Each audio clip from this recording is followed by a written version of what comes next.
Selamat pagi semuanya. Selamat pagi kawan-kawan.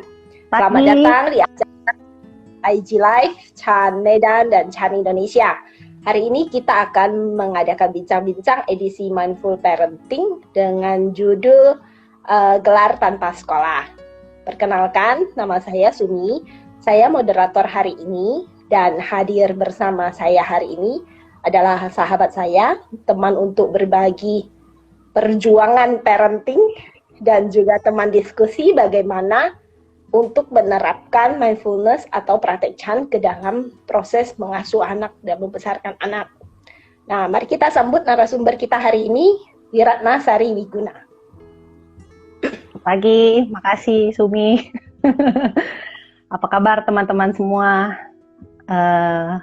Hari ini saya rasa diskusi kita lebih enak kalau kita tiga arah, di mana ada Sumi sebagai moderator, ada saya dan ada peserta. Jadi hari ini saya akan banyak mengajak interaksi ya, teman-teman bisa ikut interaksi lewat kolom chat.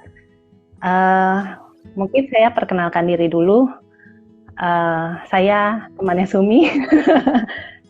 Sebetulnya untuk parenting, mungkin sebagian teman-teman di sini ada yang sudah lebih berpengalaman.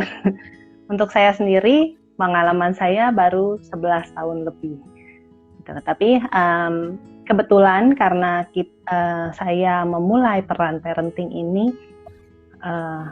hampir berbarengan dengan saya belajar Chan, dan juga sebelumnya juga ada belajar tentang mindfulness. Jadi termasuk teman saya Sumi juga mempelajari hal yang sama, makanya kita sering berbagi mengenai parenting ini, suka dukanya, sama bagaimana sih praktek kita bisa dibawa ke dalam peran kita sebagai parent gitu. Nah, sebelum saya mulai, saya mau tanya ke teman-teman di sini, siapa yang belum menjadi parents? Mungkin bisa kasih jempol. Oh, yang belum parents jempol. Harusnya parents ya jempol. Oh, nggak apa-apa. Nanti yang parent ada gilirannya. Yang belum menjadi jempol. Ada nggak yang belum menjadi parents?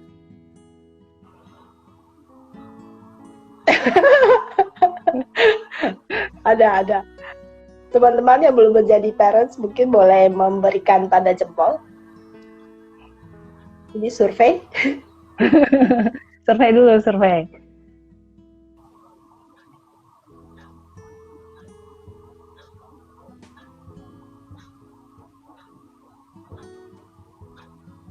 Wah, lumayan banyak nih. Lumayan, berarti nggak semua ikut di sini parents kali ya. Nah, saya mau tanya sama teman-teman yang belum menjadi parents.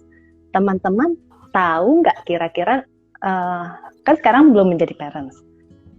Tahu nggak bagaimana sih caranya parenting? Udah jadi parents apa udah tahu? Ya, coba tahu sama tidak tahu. Teman-teman yang ada di sini tahu nggak bagaimana sih melakukan parenting?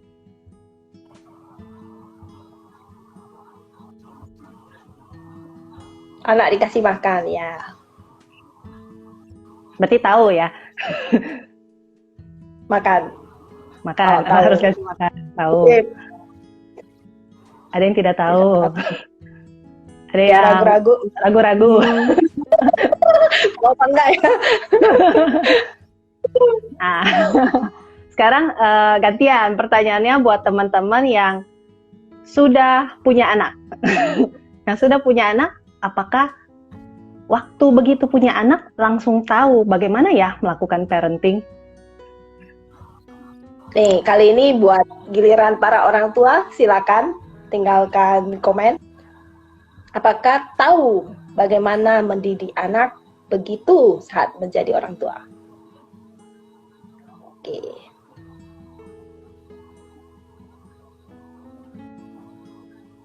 Ada yang mau sharing?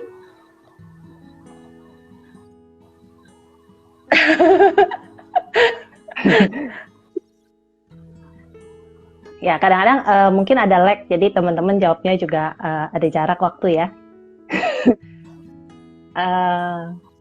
Mengira-ngira, oke. Ya.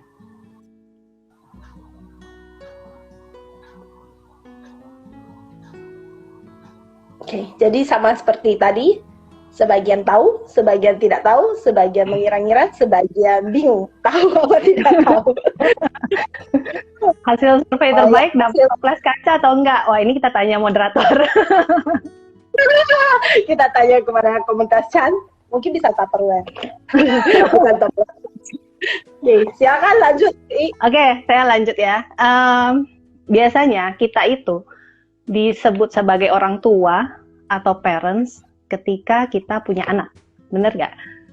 Begitu punya anak, melahirkan langsung, oh selamat, sudah jadi ibu sekarang, sudah jadi bapak sekarang. Jadi tiba-tiba kita dapat gelar ibu dan bapak.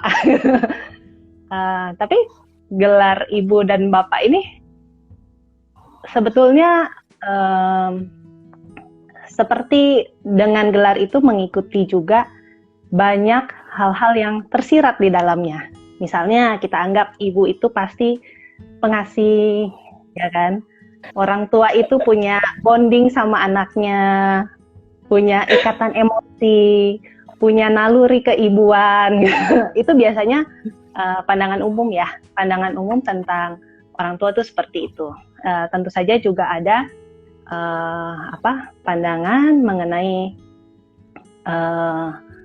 bagaimana yang seharusnya dilakukan sebagai orang tua, gitu. Nah, ibu mesti jago masak katanya.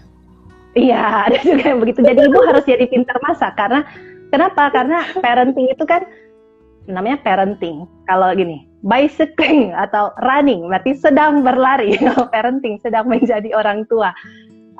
Menjadi orang tua itu ngapain aja sih, gitu kan? Parenting itu banyak diartikan sebagai membesarkan dan mengasuh anak.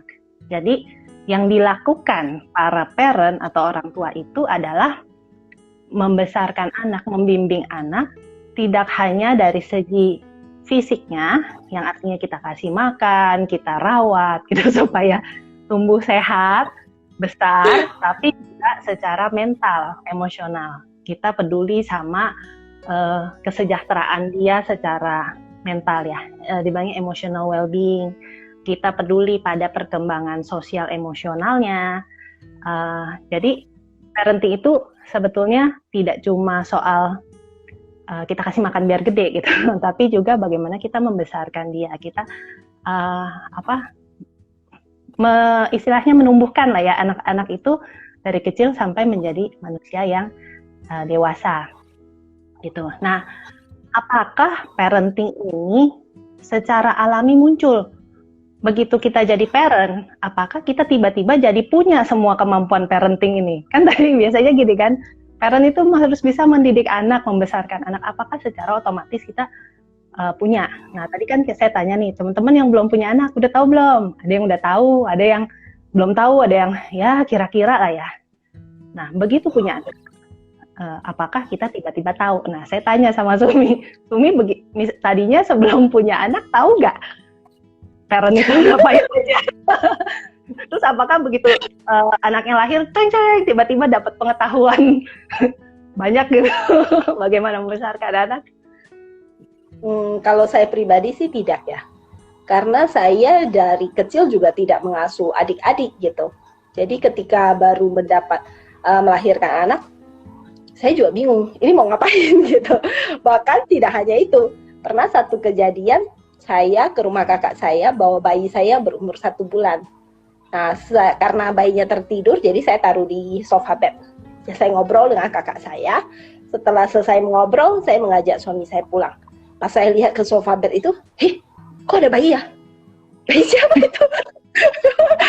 Jangankan menguasai kemampuan mengasuh anak, saya bahkan tidak ingat kalau saya punya anak gitu. Ya, nah ini sharing pengalaman langsung kan ya. Saya sebetulnya mengalami pengalaman yang sama juga. Ketika saya pertama kali punya anak, senang sih, bahagia. Dulu kan waktu saya kecil ya, saya ingat saya pernah lihat iklan di TV. Ada orang melahirkan gitu ya. Saya sebenarnya lupa sih itu iklan apa, tapi ada ibu melahirkan, terus begitu anaknya bayinya yang baru lahir itu dikasih kedekatan ibunya, ibunya tuh langsung melihat dengan tatapan penuh kasih, penuh sayang, terus keluar air mata gitu. Saya ingat saya pernah bertanya sama kakak saya waktu saya nonton itu. Kan dulu saya masih kecil. Saya taunya kalau senang itu ketawa, nangis itu sedih. Jadi saya tanya kakak saya, dia kenapa nangis? Emang bayinya kenapa gitu? Kakak saya bilang, itu dia bukannya nangis sedih, itu namanya terharu, bahagia sekali sampai dia meneteskan air mata. Jadi saya merasa, gitu ya. Saya pikir, mungkin semua ibu yang melahirkan akan merasakan perasaan haru biru itu gitu. Nah, tapi saya sendiri ketika saya melahirkan anak pertama saya, proses saya melahirkan itu agak lama. Jadi penuh perjuangan gitu ya, melahirkan normal. Terus begitu anak saya lahir, saya rasa perasaan yang dominan pada saat itu adalah lega. Karena setelah labor yang begitu panjang, akhirnya kayak mission accomplished, centang. Lega. Bahagia pasti ada, lega pasti ada. Tapi ada satu hal juga yang muncul perasaan itu, yaitu terrified. Terrified tuh maksudnya apa ya? Ada rasa yang, waduh, tiba-tiba ada satu makhluk lagi di luar tubuh saya ini yang dimana saya harus bertanggung jawab kepadanya. Terus pada saat itu saya tuh masih sama gitu pengetahuan saya dari sebelum saya melahirkan, pas saya melahirkan itu yang nggak ada yang berbeda. Saya sudah belajar, misalnya ya kita belajar kursus prenatal dan lain-lain gitu ya, kita baca buku-buku membesarkan anak. Tapi begitu datang tetap aja itu namanya pengalaman baru gitu kan. Jadi ternyata yang saya alami, kemampuan parenting itu tidak tiba-tiba muncul gitu, maksudnya tiba-tiba saya langsung tahu what to do gitu. Saya kira orang punya anak langsung tahu harus bagaimana gitu ya, ternyata enggak. Nah, banyak research yang menunjukkan bahwa biasanya kan orang tua itu disebut punya ikatan batin ya, ikatan emosi. Biasanya orang disebut punya itu. Seringkali orang berpikir itu adalah hubungan biologis. Dalam arti, ibu karena dia mengandung, itu darah dagingnya dia, maka dia bisa lebih memahami. Tapi banyak riset menunjukkan bahwa ternyata yang disebut naluri, insting keibuan, atau yang jadi kita bisa paham sekali anak kita mau apa, seperti apa, itu bukan hanya dari sisi biologis, tapi justru lebih banyak dari bagaimana interaksi antara orang tua dan anak sejak dari anak itu dilahirkan gitu. Jadi buat para bapak-bapak atau auntie atau uncle gitu ya, atau yang orang tua angkat itu sebetulnya punya kesempatan yang sama untuk memiliki ikatan emosi, bonding dengan anak yang sama besarnya dengan ibunya. Jadi bukan berarti karena itu secara biologis anak itu keluar dari rahim ibunya, maka ibunya langsung punya ikatan emosi gitu. Tapi itu adalah sesuatu yang dibangun dari interaksi bersama anak. Dan ke depannya, naluri itu kan kadang-kadang kita suka berpikir naluri itu yang akan meng-guide kita kan untuk parenting. Nggak cuma waktu anak lahir, tapi sampai besar, sampai dewasa kita mengarahkan dia bagaimana kita merasa kita pakai insting kita gitu misalnya. Tapi ternyata itu adalah sesuatu yang juga bisa dipelajari, bisa dibangun gitu. Nah, jadi menurut saya ini satu studi yang menarik ya. Dengan demikian kita bisa lebih paham pada diri kita sendiri untuk interaksi kita dengan anak, termasuk ini juga relevan untuk teman-teman yang belum punya anak, adalah bagaimana kita lebih memahami orang tua kita. Karena ternyata kadang-kadang gini loh, kita sebagai anak juga kita kan punya ekspektasi, orang tua saya, mama begini gitu misalnya. Ternyata itu adalah sesuatu yang proses gitu, bisa berkembang. Itu mungkin pengantarnya soal parenting. Oke, thank you. Pengantar yang menarik ya. Jadi kita mengundang kawan-kawan semua, baik yang orang tua, bukan orang tua. Jadi mungkin kita bisa sama-sama belajar. Karena ternyata kemampuan parenting itu bisa melalui dari interaksi, dari jalinan hubungan dengan anak. Jadi para bapak-bapak juga mempunyai kesempatan yang sama untuk memahami anaknya seperti para ibu. Nah, sebelum saya lanjut, kawan-kawan di sini jika ada yang mau sharing Oh, ada tuh yang setuju. Naluri ibu tuh hasil interaksi. Baiklah.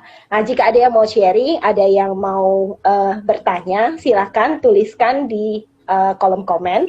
Nanti untuk 3 orang yang beruntung akan mendapatkan souvenir. Nah, tapi souvenirnya saya nggak tahu souvenirnya apa. Oke, nah lanjut ya. Nah, kalau ternyata bisa dipelajari nih, ini menarik sekali karena dari pengalaman saya sendiri, pelajaran yang kita dapat menjadi orang tua itu berbeda, sejalan dengan perkembangan usia anak kita juga. Nah, apalagi nih kalau misalnya anak kita ternyata bukan cuma 1, anak kita 2. Nah, pelajarannya bukan cuma 2 kali lipat, bisa berlipat-lipat. Karena interaksi antara anak pertama dan anak kedua juga jadi pelajaran. Nah, bisa nggak ya, ada nggak kategori gitu loh maksudnya? Apa aja sih yang perlu dipelajari? Karena kan pelajarannya banyak sekali gitu, Wi. Ya, ya memang kita semua namanya proses belajar ya. Tapi secara umum mungkin saya akan membaginya menjadi 3. Yaitu 1, kita perlu punya pengetahuan. Kita perlu punya pengetahuan dasar tentang, ya tadi kan kita bilang ini berhubungan sama fisik dan emosional. Jadi kita perlu punya pengetahuan dasar tentang seperti misalnya tadi kalau bayi itu tuh butuhnya apa sih, ya kan? Tahap perkembangannya seperti apa? Mungkin nanti kalau udah masa anak-anak beda lagi, remaja beda lagi, sudah dewasa juga beda lagi gitu kan. Itu 1 pengetahuan. Yang kedua itu tentang prakteknya, aplikasinya. Jadi keterampilan untuk mengaplikasikan pengetahuan yang sudah kita dapatkan. Kalau pengetahuan kita bisa dapat dari mungkin baca buku, referensi, baca jurnal-jurnal kalau memang suka meneliti, jurnal-jurnal ilmiah. Karena yang sudah menjalani parenting kan nggak cuma kita sendiri gitu kan, banyak orang yang sudah menjalani. Itu kita bisa dapat pengetahuan. Nah, tapi pengetahuan satu hal, aplikasi bisa beda lagi. Misalnya kita dengar anak itu jangan suka dibentak, nanti dia perkembangan otaknya terganggu. Mungkin kita tahu, kita pernah baca gitu ya, ada penelitian seperti itu. Tapi aplikasinya kan beda lagi. Nah, bagaimana supaya kita tetap terampil gitu. Terus yang ketiga menurut saya yang penting juga adalah sikap batin atau attitude. Gitu. Nah, nanti kita akan bahas 3-tiganya itu. Nah, untuk attitude ini akan berkaitan dengan praktek kita. Oke, nah jadi tadi ada 3 ya, saya simpulkan kembali. Yang pertama adalah pengetahuan, bisa didapat dari membaca, mengamati orang lain. Kedua adalah keterampilan, bisa juga dari pengalaman diri sendiri, pengalaman orang lain. Dan yang ketiga adalah sikap batin. Oke, nah mari kita lanjut. Ya, jadi kalau teman-teman mau riset juga bisa banyak jurnal-jurnal ilmiah yang sudah membicarakan tentang ini. Ada yang menyebutnya sebagai knowledge, attitude, sama practice gitu. Nah, kalau cara penerapan kan kita dapat dari mana ya? Satu, kita seperti sebenarnya sama dengan segala banyak hal yang kita lakukan ya.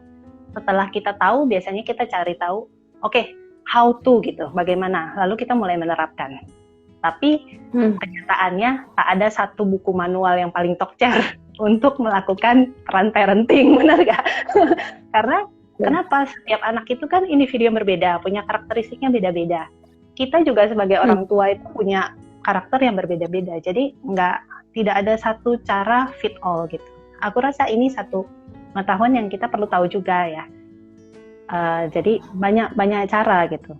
Bagaimana kita bisa menemukan cara yang cocok buat kita adalah dengan cara salah satunya ya dengan menjalankan dan mengobservasi. Ini berhasil nggak?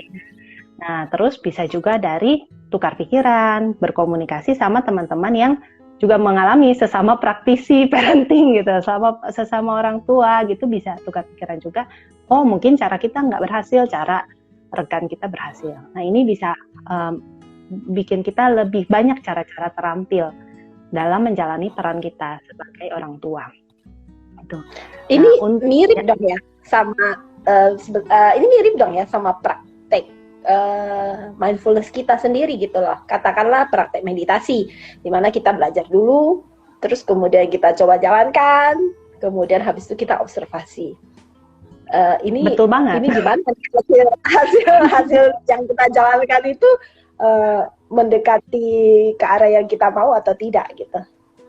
Betul banget. Nah ini bawa saya ke poin berikutnya, yaitu attitude atau sikap batin.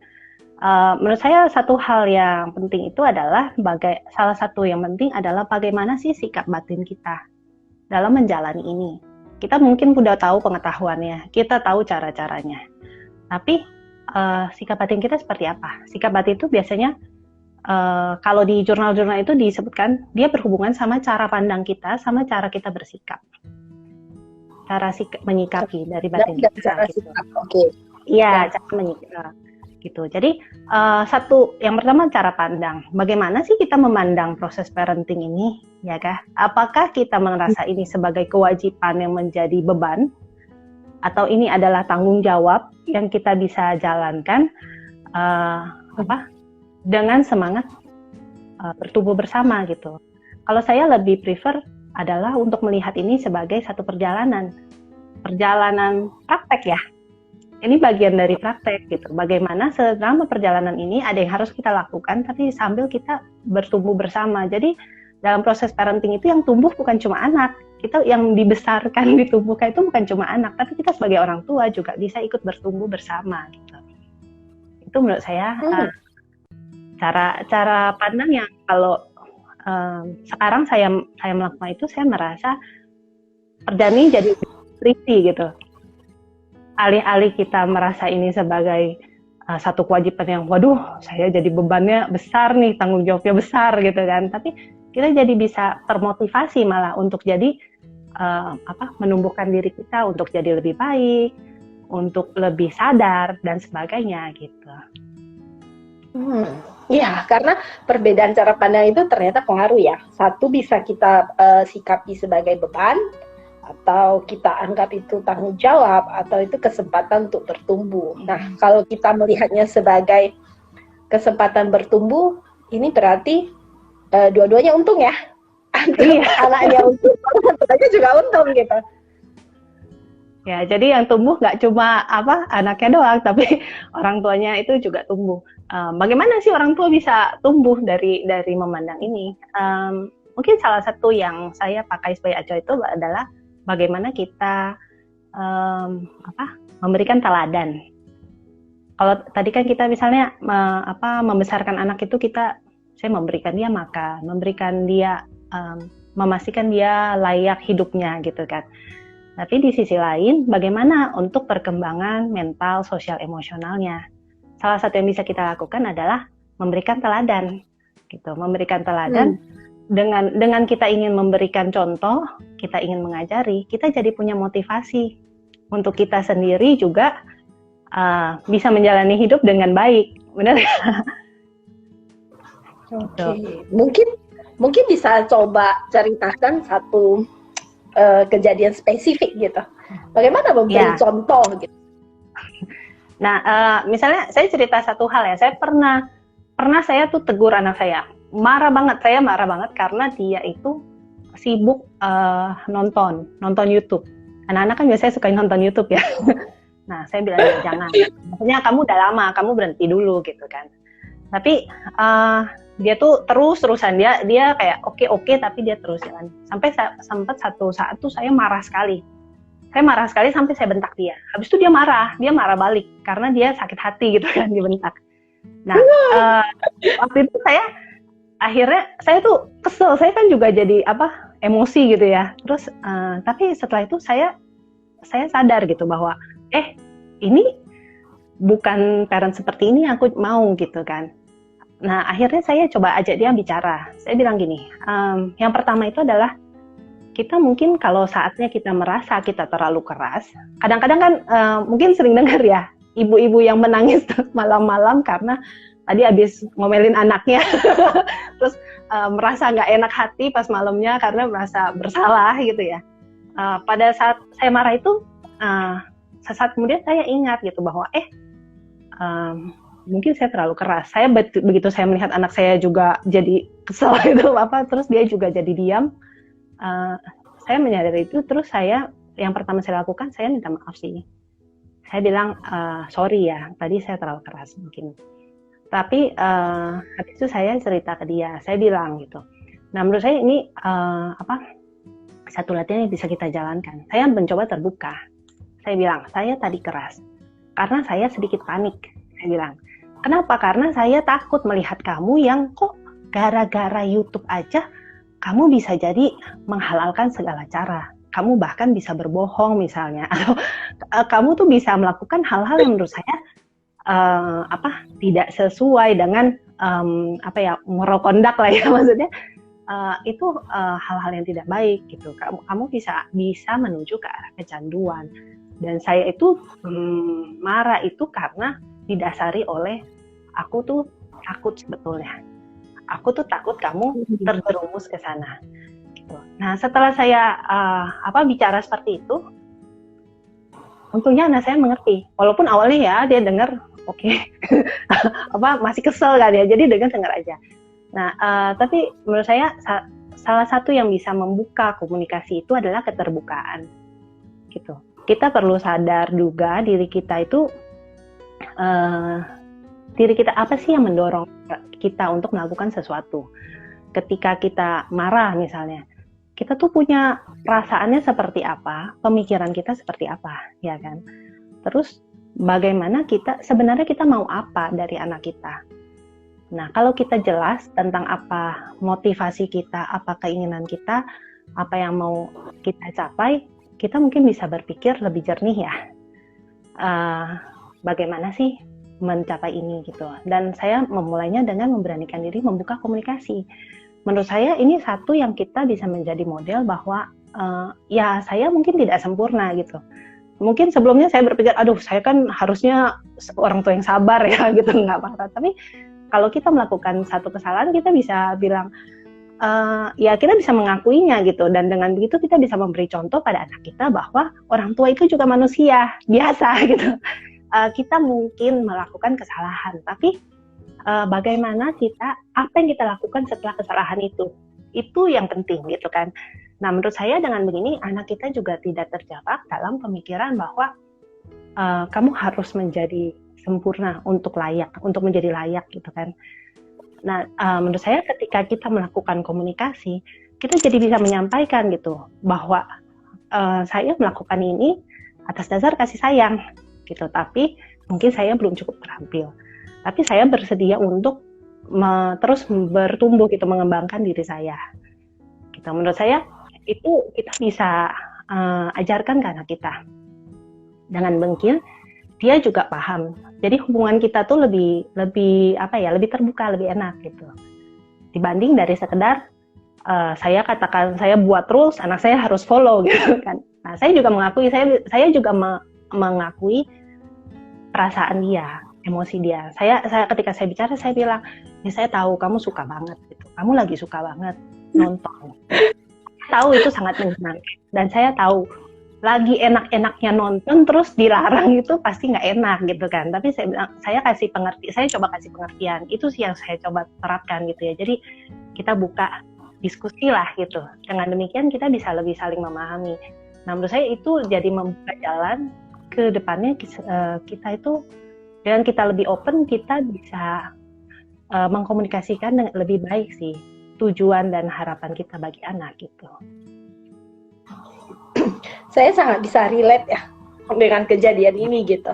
Karena saya pikir semua orang tua itu mungkin setelah melakukan sesuatu yang kurang terampil, kurang skillful, misalnya menangani konflik dengan anak itu biasanya ada perasaan menyesal gitu loh. Tapi yang di-sharing Kak Wiwi ini juga sangat membuka hati saya gitu. Maksudnya dalam artian seperti yang ditulis oleh Suju itu, tidak usah sempurna untuk menjadi layak. Tidak usah orang tua itu juga manusia gitu kan. Orang tua itu juga manusia, bahwa kita juga bisa berbuat salah. Dan sebenarnya saya rasa ini adalah perjalanan seperti yang tadi dibilang, perjalanan tumbuh bersama. Jadi ketika kita mampu menganggap bahwa anak kita tidak perlu sempurna untuk menjadi layak, di saat yang sama sebenarnya kita juga mengizinkan diri kita untuk tidak sempurna. Dan saya rasa ini bisa mengangkat begitu banyak beban yang mungkin dipikul secara tidak sadar oleh orang tua, terutama dalam hal ini mungkin ibu-ibu ya, karena lebih perasa gitu. Ya, ya saya rasa selain buat beban orang tua ya.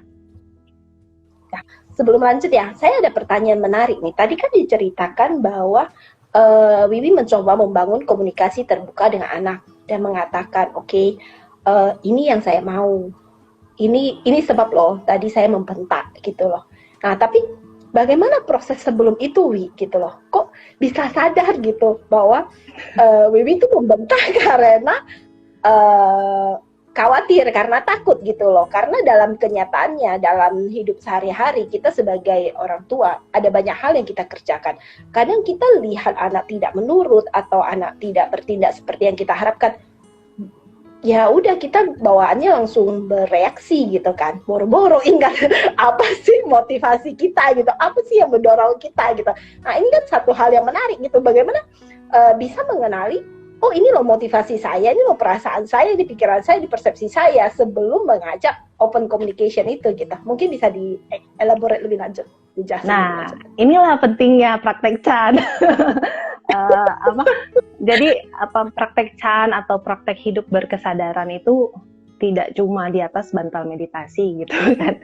Jadi ketika kita duduk bermeditasi kan biasanya kita mencoba untuk sadar ya, benar nggak teman-teman?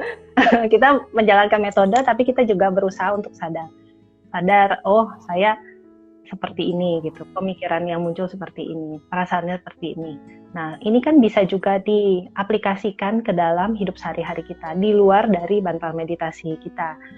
Ketika kita bertindak, ketika kita melakukan sesuatu, kita bisa melatih kesadaran kita. Melatih kesadaran kita untuk kita tahu kita itu sedang melakukan apa, kita itu punya pemikiran apa, kalau ada, atau kita itu punya perasaan apa. Nah, menurut saya disinilah kenapa penting untuk berlatih gitu, berlatih hidup berkesadaran. Dengan demikian, karena kita sering berlatih, kita sering melatih kesadaran kita, makin lama kita makin sering momen sadarnya, ya kan? Jadi ketika emosi itu muncul, kita aware gitu, kita sadar. Berarti prosesnya lagi-lagi sama ya, masih mirip lah dengan proses kita bermeditasi gitu loh, dimana kita menyadari apa pikiran, perasaan, persepsi yang muncul. Jadi dengan kita sering berlatih di bantal meditasi, ya kita juga bisa membawanya ke keseharian kita, begitu kan ya? Iya. Jadi ya itu juga yang sebenarnya menyemangati saya. Terus terang waktu saya pertama kali punya baby itu kan repot ya, kurang tidur, ngantuk gitu kan, banyak urusan, pasti sulit untuk mencari waktu untuk sitting gitu, duduk. Saya juga dulu, setiap saya duduk isinya mungkin ngelantur atau mikirin, ntar anakku bangun nggak ya, atau tertidur karena saking lelahnya gitu. Kadang-kadang mungkin kita berpikir ya buat apa gitu kan, buat apa lah berlatih lah, isinya cuma ngantuk, ngelantur atau worry gitu kan. Tapi sebetulnya satu langkah kecil itu membuat kita tak pernah berhenti. Kita terus baby step ya, kita melangkah sedikit, nggak apa-apa, kita coba aja, kita tetap melatih. Kalau kita merasa diri gagal ya, tetap kita semangati, kita latih lagi, agar latihan kita tetap berkelanjutan gitu. Ketika ada momennya, kita bisa menggunakan latihan itu. Sebenarnya keberlanjutan latihan itu juga satu maksudnya satu bentuk penerimaan ya, bahwa ya memang beginilah keadaan saya sekarang, tapi saya tidak menyerah gitu. Nah itu juga mungkin sebenarnya semangat itu yang akhirnya kita bisa tularkan gitu loh, ketika kita mengasuh anak-anak kita, bahwa ya udahlah keadaan mereka memang sekarang begini gitu. Tapi kan ya tidak berarti itu tidak bisa dilanjutkan gitu, maksudnya masih bisa berlanjut gitu, ada harapan untuk ke arah perbaikan. Betul banget. Dan di sini pentingnya komunitas ya. Makanya saya bersyukur juga kita bergabung di komunitas Chan Indonesia. Terus saya juga, apalagi saya sering berinteraksi sama Sumi, kita punya teman untuk berbagi sesama parents. Kenapa? Karena kadang-kadang kita mungkin lupa. Menyemangati diri sendiri itu kan gampang-gampang susah lah ya. Kalau mungkin saatnya kita lagi ingat ya, kita menyemangati diri. Kalau waktu kita lupa, kita bisa dengan mudah tergulung dalam pusaran pemikiran kita ya kan. Nah, disitulah menurut saya pentingnya komunitas. Kenapa? Kalau di komunitas itu kita bisa berbagi, kita juga dapat motivasi, kita juga sering diingatkan. Saya sangat apresiasi loh. Kita punya teman di komunitas yang setiap pagi tanya, sudah meditasi hari ini? Mungkin kita baca waktu kita habis ngamuk gitu. Oh iya. Jadi peran komunitas juga besar sih buat saya ya, pengalaman saya begitu. Ya, jadi kalau misalnya mau mengamuk, bacalah WhatsApp grup komunitas, ada ajakan bermeditasi, mungkin bisa meredam. Nah, tapi saya lanjut sedikit ya. Memang benar sih, ada pepatah yang mengatakan dibutuhkan satu kampung untuk membesarkan seorang anak menjadi anak yang baik. Memang untuk membesarkan anak itu tidak hanya peran ayah dan ibu gitu. Nah, dan saya kira ini juga salah satu undangan untuk teman-teman di sini yang belum menjadi orang tua, bahwa teman-teman juga bisa menjadi paman, menjadi bibi, atau ya menjadi kakak lah bagi anak-anak kita gitu loh. Jadi seorang anak itu bisa bertumbuh dengan mengamati lingkungannya. Jika teman-teman semua di sini, kita semua bisa mencoba lebih mindful, saya kira itu juga akan membawa pengaruh yang sangat baik ya buat anak-anak kita di masa depan. Setuju? Ya, setuju.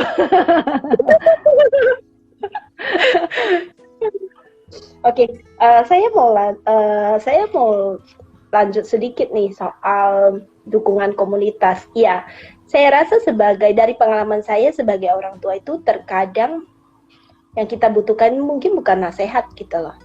Yang kita butuhkan itu mungkin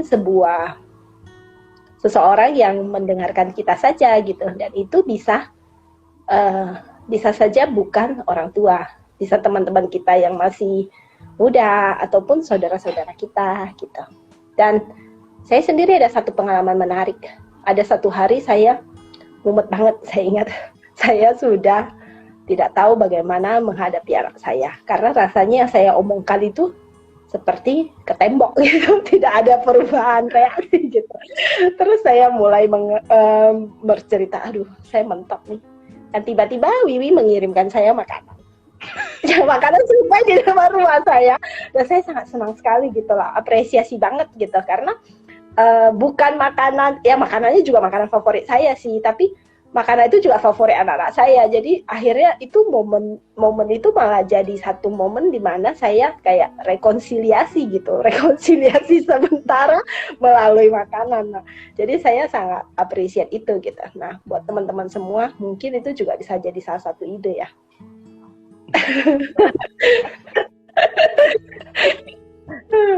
Ya, saya rasa kalau kita dalam komunitas, peran kita itu memang adalah saling support ya, saling mendukung. Dan untuk itu kita perlu punya keterbukaan sih, keterbukaan pikiran dan keterbukaan hati ya. Jadi sebetulnya apakah kita sebagai orang tua atau kita sebagai temannya yang sudah punya anak, ya praktek itu ya sama-sama bisa dijalankan gitu. Dan menurut saya lebih jauh lagi, pengalaman untuk parenting itu sebetulnya bisa menjadi insight kita juga untuk menjalin hubungan yang lebih baik dengan orang tua kita. Menurut saya ketika kita, kayak tadi kan kita bilang, oh jadi parent itu tuh nggak semata-mata kamu langsung jago gitu kan. Nah mungkin, ini saya rasa berlaku untuk kita semua, karena kita semua kan punya orang tua ya. Itu bisa menjadi satu titik balik di mana kita itu bisa lebih menerima orang tua kita. Kadang-kadang kan kita mungkin punya ekspektasi terhadap orang tua kita. Kita mau, mama saya tidak begini, papa saya tidak begini. Kan sekarang-sekarang ini banyak studi yang menunjukkan bahwa bagaimana kita berlaku saat ini sangat dipengaruhi oleh masa kecil kita. Bagaimana kita dibesarkan, di lingkungan seperti apa yang diajarkan itu membentuk kita pada saat ini. Juga membentuk bagaimana cara kita melakukan parenting. Gitu. Tapi menurut saya pengetahuan ini kita perlu lihat dengan hati yang terbuka. Hati yang terbuka ketika kita tahu, oh saya dulu masa kecil begini, mama saya soalnya suka ngajarin seperti ini, papa saya ngajarin seperti ini. Kita melihatnya dengan hati yang terbuka dan bukan menghakimi gitu. Kadang-kadang saya kadang dengar teman-teman sharing gitu ya, kadang-kadang merasa, ya soalnya dulu ya orang tua saya begini gitu ya. Menurut saya ketika kita memahami bahwa oh orang itu berlaku ya karena dorongannya, karena cara pandangnya, kita jadi lebih terbuka, kita lebih bisa menerima juga orang tua kita apa adanya. Bahwa orang tua saya mungkin tidak fit in dengan deskripsi di kepala saya mengenai orang tuanya harus begitu. Nah dengan demikian kita juga bisa menjalin hubungan yang lebih sehat, yang lebih menutrisi antara kita dengan orang tua kita. Makanya tadi saya bilang perjalanan parenting ini adalah satu perjalanan yang bagi saya sih perjalanan yang sangat menutrisi, di mana kita bisa bertumbuh bersama. Karena kita itu tidak hanya relationship kita dengan anak, bukan semata-mata itu, tapi pada akhirnya kita bisa menerapkan ini juga pada hubungan kita dengan orang tua maupun hubungan kita ke orang-orang lainnya, ya kan? Orang-orang teman-teman kita juga sama. Kenapa? Karena kita jadi lebih terbuka, lebih memahami, lebih bisa memahami orang lain gitu. Menyenangkan sekali ketika membayang. Memang sih ya, kalau dibayangkan sebagai tugas ya beban, tapi kalau dibayangkan itu sebagai satu perjalanan bersama itu, di satu sisi kita tidak merasa sendirian, tapi kita juga mendapatkan manfaat yang sangat besar, yaitu bisa berjalan bersama generasi di bawah kita, anak-anak kita, atau berjalan bersama orang tua kita, ataupun generasi-generasi sebelum orang tua kita. Karena memang sih saya juga melihat bahwa orang tua kita mungkin juga melakukan apa yang menurut mereka terbaik berdasarkan situasi mereka saat itu, pola pandang mereka saat itu, kebijaksanaan mereka saat itu gitu loh. Nah terkadang mungkin itu tidak benar-benar sesuai maunya kita gitu loh. Jadi belajar menerima orang tua itu adalah sama seperti belajar menerima anak kita ataupun menerima diri kita sendiri ya. Iya, makanya menurut saya ketika kita berlatih hidup berkesadaran itu banyak hal yang kita bisa pelajari dan kita bisa alami. Selain kita berdamai dengan diri kita sendiri, kita jadi bisa berdamai dengan orang-orang lain di sekitar kita juga. Gitu. Nah, saya ada satu pengalaman, saya rasa selain berdamai dengan sekeliling kita juga berdamai dengan diri sendiri ya. Sama satu proses lagi, saya merasa setelah saya menjadi orang tua itu, saya punya kesempatan untuk healing. Karena seperti tadi yang Wiwi bilang, bahwa kita kan terbentuk dari pengalaman masa kecil kita, bisa baik ataupun buruk gitu loh. Nah, saya ada satu kejadian saya share, waktu anak saya baru mulai sekolah, ada teman sekelas dia yang agak bosi ya, jadi mengatur-ngatur dan mau memukul anak saya gitu. Nah waktu saya mengalami itu, memang anak saya berhasil dilerai, tidak dipukul, tapi saya marah sekali terhadap anak itu gitu. Saya sampai bingung, kenapa saya bisa marah, karena saya mengerti anak 2 tahun itu kan ya namanya nggak bisa mengendalikan emosi ya. Tapi setelah saya reflect balik, saya mengetahui bahwa sebenarnya yang saya marah itu bukan pada anak itu, tapi saya waktu kecil itu adalah korban bullying di sekolah. Jadi sebenarnya saya masih menyimpan kemarahan terhadap teman-teman yang dulu membuli saya. Jadi ketika kejadian itu muncul di depan saya, itu seperti refleksi masa kecil secara tidak sadar. Nah tapi untungnya ya seperti yang tadi Wiwi bilang, kalau kita duduk sejenak, kita mungkin bisa mengenali kenapa kita bereaksi seperti itu gitu loh. Dan setelah saya berdamai dengan teman-teman yang membuli saya di masa kecil itu, saya biasa-biasa aja sih kalau di sekolah.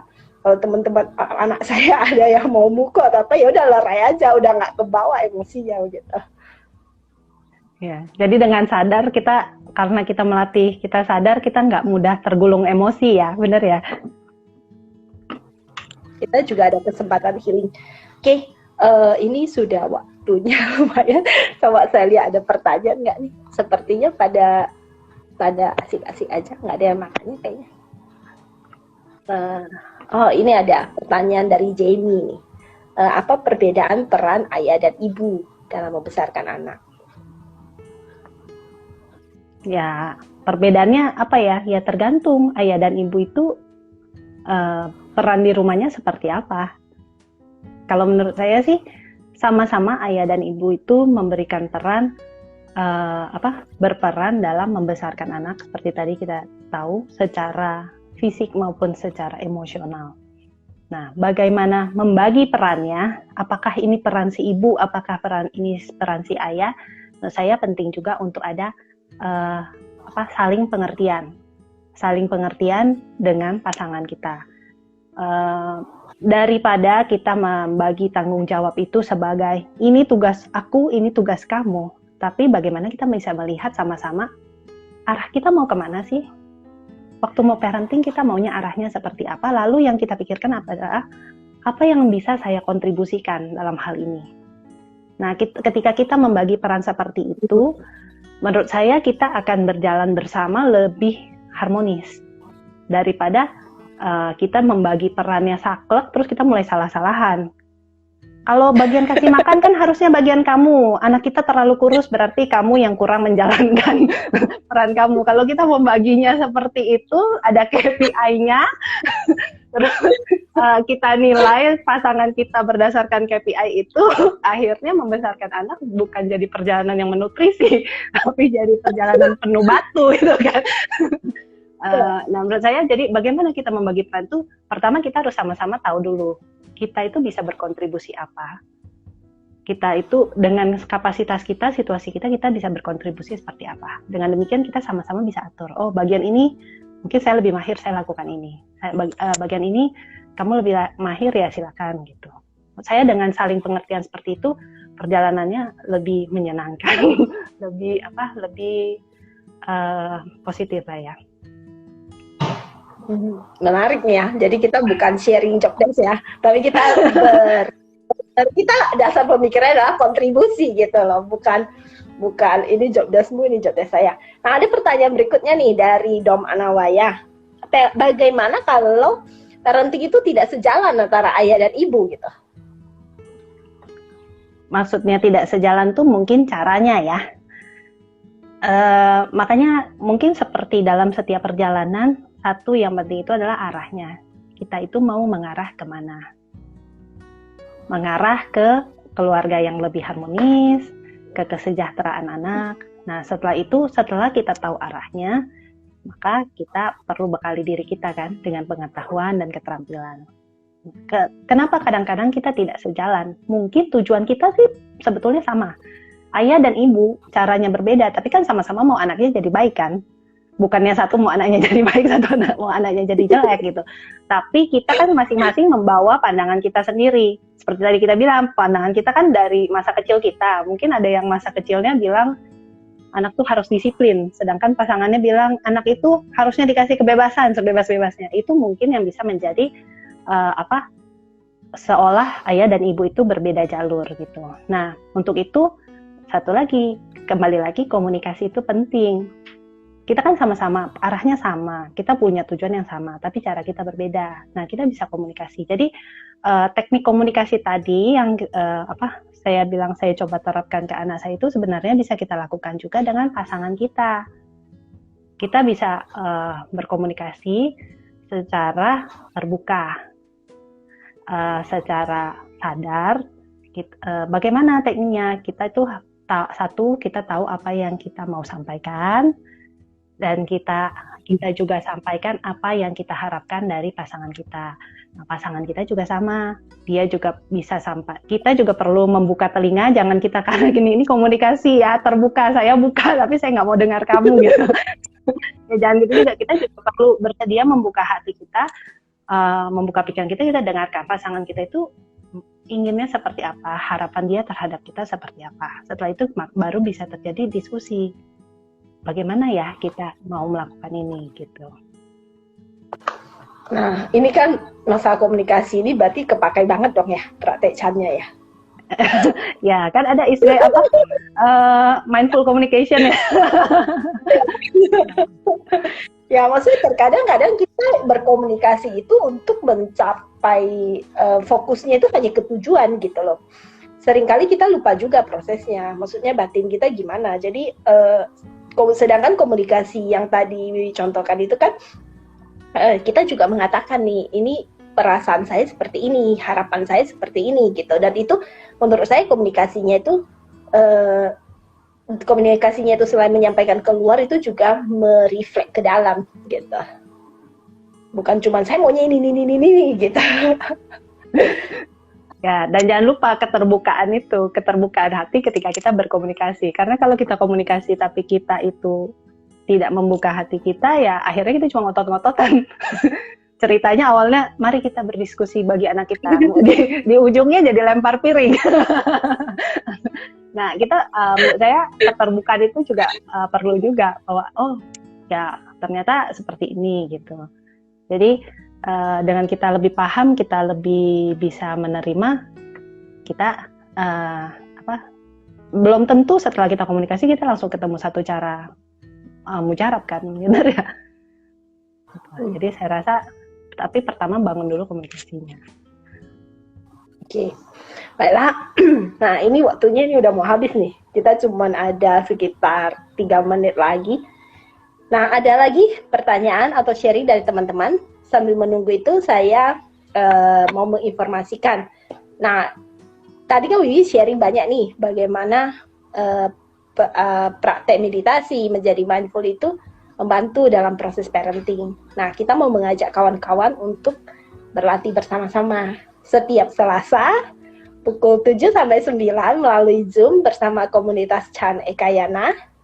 Setiap Kamis melalui Zoom juga pukul 8 sampai 9.30 bersama Koyer Fase. Kemudian setiap hari Minggu melalui IG Live ada talk di mana minggu depan topiknya adalah Nothing Special dengan moderator Pak Dedi dan narasumbernya Pak Steve Sujatmiko. Jadi jangan ketinggalan. Semoga latihan 3 kali seminggu bersama komunitas ini juga bisa memperkuat diri kita dalam melakukan parenting yang mindful. Ada lagi pertanyaan dari teman-teman? Karena sebentar lagi saya harus mengakhiri sesi ini. Ya, mungkin sambil menunggu pertanyaan, saya penutup kali ya. Sebagai Boleh. penutup sih, menurut saya konsep mindful parenting ini, bagaimana kita menyikapinya, janganlah dijadikan satu set of standard lagi untuk menghakimi diri kita sendiri ataupun menghakimi pasangan kita gitu. Jadi kita tahu nih, oh iya mindful parenting, terus pasangan kita marah gitu, kamu sih nggak mindful. Nah, tapi jadikanlah konsep mindful parenting itu untuk semangat, untuk menyemangati kita, memotivasi kita untuk berlatih lebih banyak lagi mengenal diri kita sendiri, mengenal anak kita, mengenal pasangan kita, dan pada akhirnya kita membawa kita menjadi orang lebih memahami, lebih pengertian, lebih bisa memberikan kasih sayang yang tidak terlalu menuntut ya, dalam arti kasih sayangnya tulus gitu. Menurut saya jadikanlah mindful parenting ini kesempatan untuk demikian. Jangan kita jadi another set of standard gitu. Untuk menghakimi diri kita, aduh saya tadi kenapa nggak mindful gitu kan. Tapi jadikan itu motivasi. Oh kalau hari ini saya merasa kurang ya, oke, besok saya coba lagi gitu. Selalu ada kesempatan baru. Ya. Ada momen, ada new beginning, ada awal yang baru gitu. Selalu bisa memulai yang baru. Dan di sana harusnya selain curiosity, rasa ingin tahu itu juga ada kindness. Betul. Ada kebaikan hati lah bagi diri kita, bagi pasangan kita, bagi anak kita, ataupun orang tua kita, dan semua teman-teman yang berjalan bersama. Oke, karena waktunya sudah habis, saya harus mengakhiri sesi ini. Sampai jumpa di kesempatan yang lain. Silakan ikuti kegiatan-kegiatan komunitas Chan di kesempatan-kesempatan lainnya. Terima kasih. Selamat pagi. Bye-bye. Pagi.